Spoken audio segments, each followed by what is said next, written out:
Britishers భారతీయుల్ని 200 ఏండ్లు దోసుకున్నారు అని చెప్పేసి చదివినాము, ఇన్నాము, తెలుసుకున్నాము. కానీ ఇప్పటికి కూడా ఇంకా కంటిన్యూ అవుతుంది తెలుసా. ఇప్పటిదాకా రూపాయి మందం కూడా తిరిగలేరు, ఇంకా కంటిన్యూ చేస్తారు.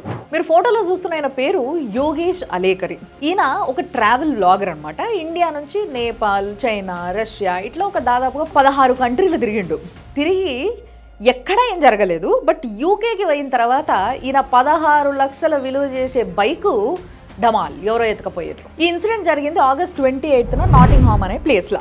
అయితే ఆయన బండితో పాటు ఆయన పైసలు, కొన్ని బిలాంగింగ్స్, పాస్పోర్టు అన్నీ పోయినాయంట. సో వెంటనే అక్కడ లోకల్ పోలీస్ స్టేషన్కి పోయి ఆయన కంప్లైంట్ ఇచ్చిండంట. వాళ్ళు క్రైమ్ రిఫరెన్స్ నంబర్ ఇచ్చిండ్రు. ఇన్ని రోజులైంది అయినప్పటికీ అసలు సప్పుడు లేదు, బండి దొరికింది లేదు, అసలు ఏం తెలిసింది లేదు. మామూలుగా అయితే మన దగ్గర ఎట్లా మాట్లాడుకుంటాం, ఇదేమన్నా ఇండియా అనుకున్నారా జేబు తెలియకుండా పర్సు కొట్టేయడానికి? ప్యారిస్ సార్, ఈ బ్యాగ్ ఇక్కడ పెట్టి సంవత్సరం తర్వాత తిరిగి వచ్చి చూడండి, ఇది ఇక్కడే ఉంటుంది అనేసి అంటారు చూసారా. కానీ అక్కడ పరిస్థితి అట్లా లేదు, ఇప్పుడు నేను చెప్పినట్టు ఉన్నది. కానీ ఏదేమైనా త్రివిక్రమ్ గారు గ్రేట్ అబ్బా. ఎప్పుడో ఒక 20 సంవత్సరాల క్రితమే ఆయన గెస్ చేసి ఇదంతా చూపించింది చూసారా. యాజ్ ఇట్ ఈస్గా జరిగింది. ఫోటో వచ్చింది, బ్యాగ్ పోయింది. ప్యారిస్ లో ఎవరు కొట్టేస్తారు సార్? సంవత్సరం తర్వాత వచ్చి ఉండే ఇక్కడే ఉంటుంది.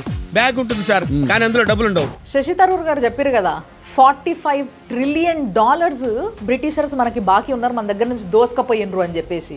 ఇప్పుడు ఈ బైకు, ఆ వస్తువులు, ఆ పైసలు ఏవైతే పోయినాయో అవన్నీ కూడా కలిపి ఒక 20 లక్షల దాకా అలా కలుపుకోండి, మా ఖాతాలో రాసేసుకోండి.